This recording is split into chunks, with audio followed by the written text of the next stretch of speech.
Hi everyone, it's Peter from PS Sound, and it's another walk around video. The madness is carrying on, that's for sure. This G-Class is brutal. It's in original condition. The whole car is mint. I'm not too sure about the year, but it's an older model. Suspension has been upgraded though, because the owner wanted better trekking on the road. But this one was also pimped up with a pretty insane sound system.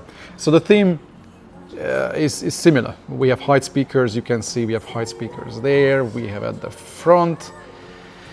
Let's go to the back first. Let me show you what they did here. It's not complete yet, but if you saw some madness in the previous videos, then you will see some head scratching here too. All right.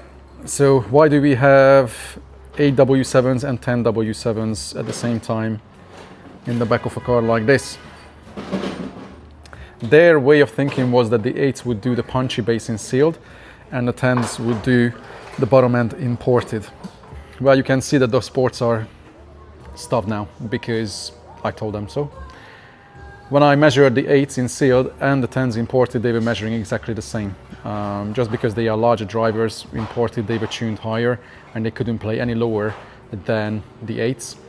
And I told them that the W7s especially, they are very, very ideal in sealed enclosure and they would play much lower.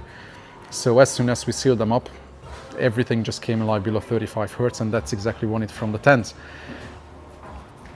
I think people were always talking about the option, what if we had two different type of subs at the back of the car? Could that be done? Could it be integrated? Well, in this occasion, I had no chance to do anything else but that. And yes, it's doable. It's doable, but the tuning side of it is, yeah, it requires somebody who really knows what he's doing. So what we ended up with at the end, that the 8s, fortunately, are on independent channels. All the subs are on independent channels. You can treat these two subs next to each other as a single item, and that doesn't require different timing for the front. But these 8s require separate equalization and separate time alignment, because this plays very differently from the driver's side than this. And first I sorted out the 8s. They have a functional range in the system right now between 45 and 90 Hertz. So they do the punchy bass that usually you would have from the front. So these are your front subs at the back. Yes, we have cabin-related cancellation still from the back of the car, but the 8s punch beautifully. They are very tight, musical. Many people would argue about the accuracy of the W7s, but honestly, they're great.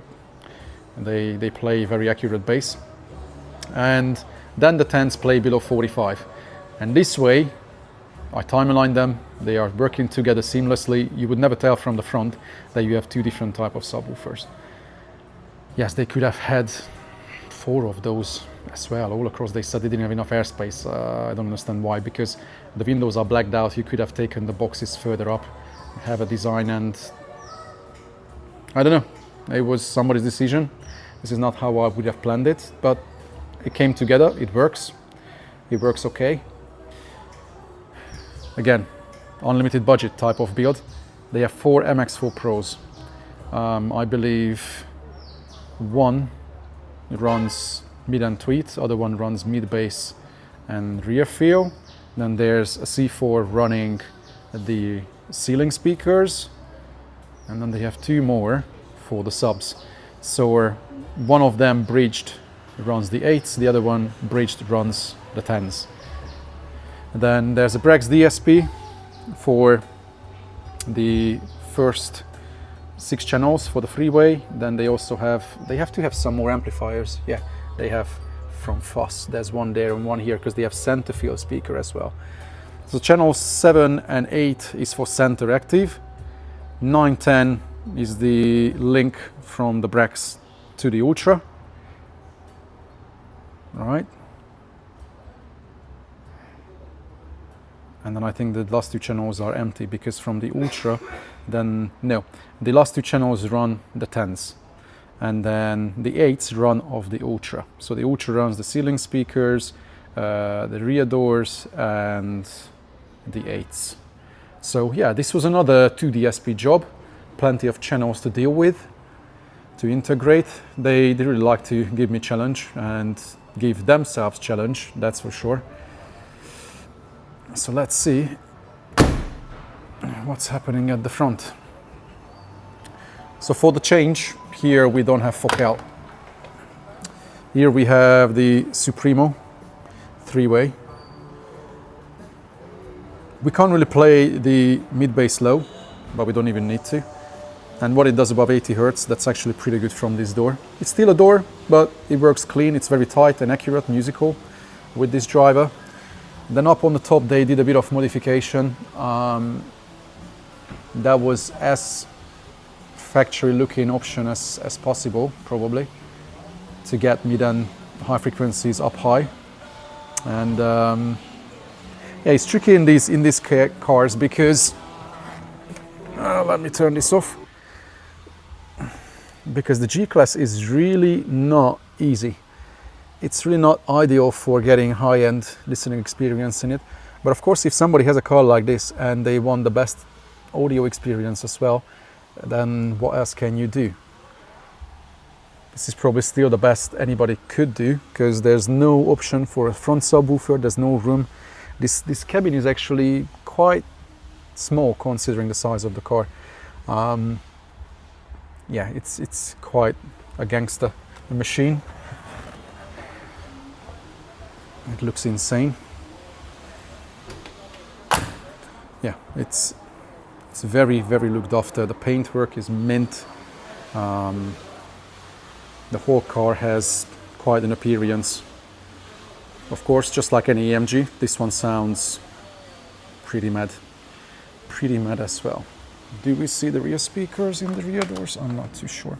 Yeah, here they have a Morel 3-way running passively. Mid-bass, a dome mid with a tweeter. And then as I showed, then yeah, the 4 speakers in the ceiling. Yeah, here the guys are playing a different game. I don't know. I just wanted to show this build to you as well, guys, because I will never be able to show anything similar to these to you. I've never worked on a G-Class either, and I've never seen many installs in G-Class. It's definitely challenging. It was quite interesting to show to people when we finished the tuning of this, and it performs now really well. But the end result is always, you know, the result of multiple ingredients. You need good equipment, you need good installation. And the interior of the car is going to make a big impact on the sound too. So we have very high-end equipment in this, installed nicely, tuned really well. However, when people hear a more luxurious interior that's softer, trimmed on like, we have that Cayenne over there that I shared a video of with you guys. That with plug-and-play locations and way cheaper equipment sounds astonishing. Not that this is not sounding nice, but there is a difference. There's just a level of refinement when you get a cabin that's well insulated, is full of soft materials, whereas a G-Class like this is a box. A lot of glass, a lot of hard surfaces. There's no dashboard. The windscreen is in your face as well.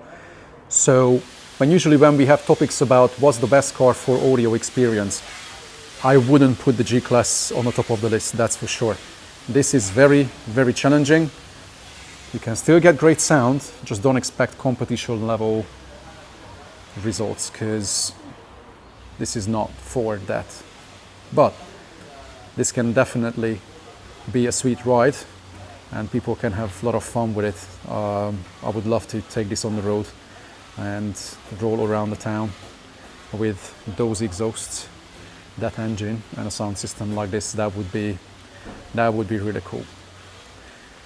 Again, feel free to share it. Comment, guys. Check out the description for our Patreon links, and then over there you can see a lot of valuable educational content, RT evaluations. I'm going to have an RT evaluation of this one as well.